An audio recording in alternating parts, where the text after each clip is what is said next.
Okay, I'm here. This is Percy. Percy, sit.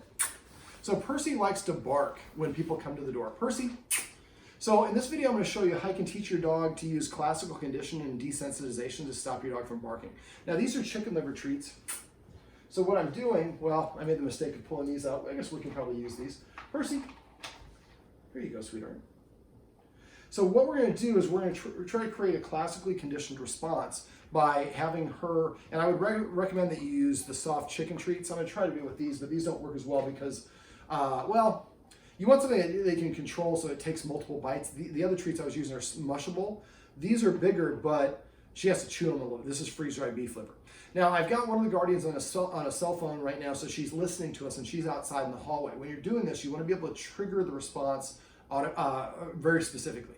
So I do this a little bit different. So occasionally, wise guys who watch my videos, he's doing the counter conditioning wrong. I do it this way intentionally. So the first thing I'm going to do is I've got a code set up. Every time I say a number out loud, she's going to ring the doorbell, an actual number. Next time you do it, you might want to say a city, actor name, state, color, whatever you want to say, so that we don't want to hear the dog saying now, now, now, because then that becomes the command word.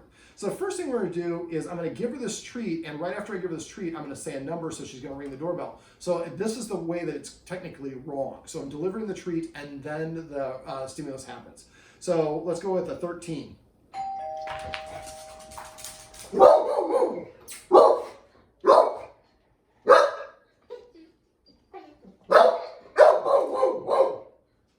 Okay, so basically, in this sort of situations, they're kind of limited. So I'm going to pantomime while we're doing this. Unfortunately, it's better if I do it live. But we're going to not be able to film it and do it at the same time.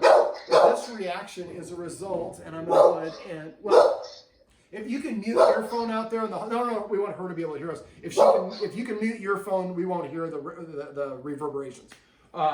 Okay, so the way we do this is the chime box is right by the door. It's too intense. So anytime you're doing this, you want to lower the intensity. Percy! Percy! So we're going to leave her a chance to settle down. You lower the intensity by increasing the distance, slowing down the speed, or turning down the volume. Now, we don't have a volume switch in there, but we could wrap it or hold a pillow up on top of it. That's what we do, but we need an extra person. We don't have it. So I'm just going to pantomime the rest. So, and I have videos on my website to show you how to do this. I actually just did this one the other day. So basically, what you're going to do is you're going to have her over here, and if she does run over the door, you might put her on a leash. Well, yeah, I'm going to still pantomime. Probably could get away with doing that, but we're already underway. So basically what I'm going to do is she's going to be here. I'm going to give her the treat. Then the person's going to ring the doorbell. And at the same time that they ring the doorbell, somebody else is muffling it. So now the dog hears the doorbell while they're chewing on this treat. Now, if she stops chewing the treat and runs the doorbell, we have to lower the intensity. So we accomplish that by increasing the distance or muffling that even further. So you might practice this with her in your bedroom or back if there's rooms behind this wall. Just keep on increasing the distance until you can get her where you ring it while she has a treat in her mouth and she doesn't bark and go to it. That's the first stage. So we do that about 3 or 4 times. And after, like the 5th time, then what we do is we make the switch. Then we have them ring the doorbell, and after the doorbell completes, then we give the treat. So basically what this means is the doorbell means I'm about to get a treat. Right now, the doorbell means my humans or some excitement is going to come through the door. I run towards the door because I think I'm the guard dog in this house, and that's why she's grumbling. She's sitting over there. So this, the nice thing about doing this is, and you can also have the dog move away. Sometimes what I'll do is I'll drop the treat here, and right as the dog's about to lick up the treat, I give them a signal to ring the doorbell. So when she's coming here and here's the doorbell, this is a classically conditioned response. So she comes here, here's the doorbell, and she's getting a treat. So instead of running there for the reward, she's running here away for the reward. So the idea for this is to gradually practice, and it gets to the point where you can pull your hand off of you don't have to muffle it, or you don't. If you're in that back room, you move her a little bit closer each time you do this. What you're looking for is her to be able to do this 5 times in a row. So ring the doorbell, and she gets a treat after, and she doesn't bark 5 times in a row. Then you take 1 step closer, and you keep on working closer and closer back to your chime box, which is right next to your door. And this will be a process that you probably will have to do in several practice sessions. Sometimes, usually most dogs, it's in the 3 to about 11 practice repetitions, different practices. So when I do it, I usually do it with about 5 to 10 treats and gradually get her closer and closer to that door. And after a while, like I said, she hears the doorbell, she doesn't even go to it.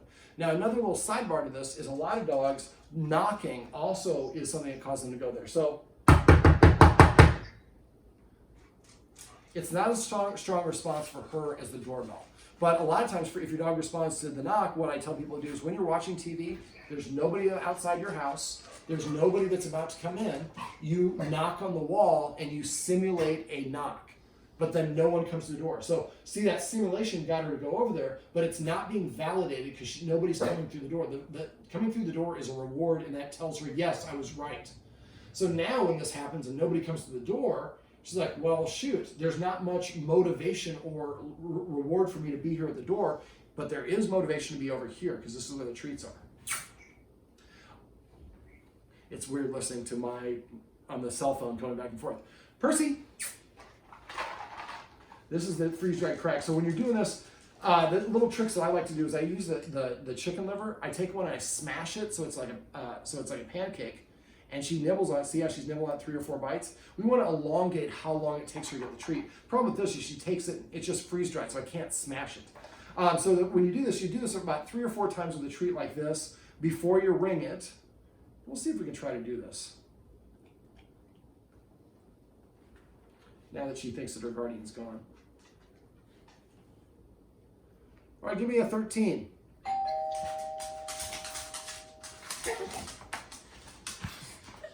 Now this is not ideal because I'm activating a little bit of her opposition reflex by pulling, and she's just going to naturally want to pull. You can come back to me.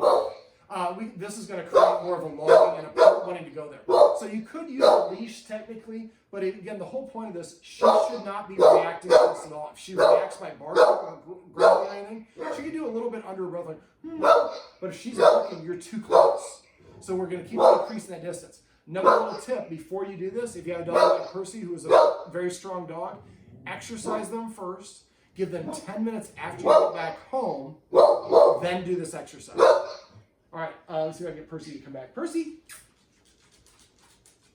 sit. This good-looking girl is Percy, and these are some tips on how you can use counter conditioning and desensitization to stop your dog from barking when there's a knock or a ring at the doorbell.